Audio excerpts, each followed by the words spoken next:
மனிதநேய foundation trust சார்பாக கோவையில் நடைபெற்ற சமூக நல்லிணக்க இஃப்தார் நிகழ்ச்சியில் அனைத்து சமுதாய மக்கள் கலந்து கொண்டனர்.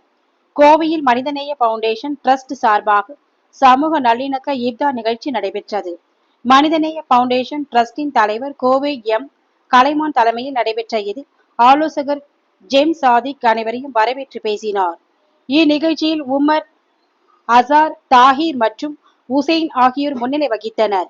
இந்நிகழ்ச்சியில் சிறப்பு விருந்தினர்களாக கோட்டை இதாயத்துல் இஸ்லாம் சுன்னத் ஜமாத் தலைவர் இனாயத்துல்லா சோமு, ப்ராப்பர்டீஸ் நிர்வாக இயக்குநர் சோமசுந்தரம், மாநகர மாவட்ட திமுக இளைஞரணி நிர்வாகி சிங்கை எஸ். மதன், ஆலிவ், கல்வி குழுமம் தாளாளர் செய்யது முகமது, தாஜுல் இஸ்லாம் சுன்னத் ஜமாத் முன்னாள் தலைவர் Abdul Jabbar, auditor Asif Ahmed Sharif, NSK grand palace NSK Khalil, DMK பகுதி செயலாளர் பத்ருதீன், திப்பு சுல்தான், தக்னி ஜமாத், பூ மார்க்கெட் ஈதுகா பள்ளிவாசல் தலைவர் சௌகத் அலி, இதாயத்துல் இஸ்லாம் சன்னத் ஜமாத் தலைவர் இப்ராஹிம், இதாயத்துல் இஸ்லாம் ஷாபியா ஜமாத் தலைவர் ஷாகுல் அகமது, திமுக மாவட்ட வர்த்தக அணி அமைப்பாளர் வேலுச்சாமி, கோவை குறிச்சி பிரிவு வியாபாரிகள் நலசங்க செயலாளர் காதர் மைதீன், கோவை மாவட்ட மலர் வியாபாரிகள் சங்க தலைவர் செல்வகுமார், கோயம்புத்தூர் மொபைல் சங்க தலைவர் மன்சூர்,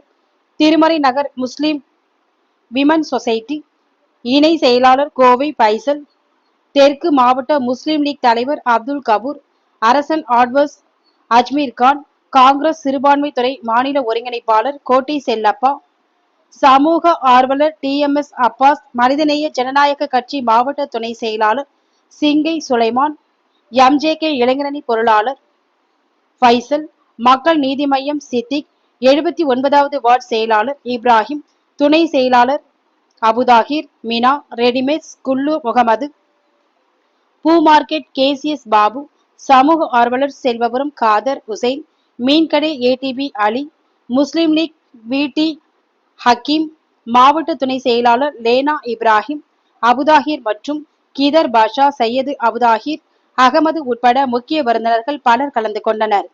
தொடர்ந்து இந்நிகழ்ச்சியில் பேசிய முக்கிய விருந்தினர்கள், ஒரு நாட்டின் வளர்ச்சிக்கு இதுபோன்ற சமூக நல்லிணக்க நிகழ்ச்சிகள் அவசியம் எனவும், கோவையில் அனைத்து சமுதாயத்தினரின் ஒற்றுமைக்கு அதுபோன்ற நிகழ்ச்சிகள் சிறந்த எடுத்துக்காட்டாக இருக்கும் என தெரிவித்தனர்.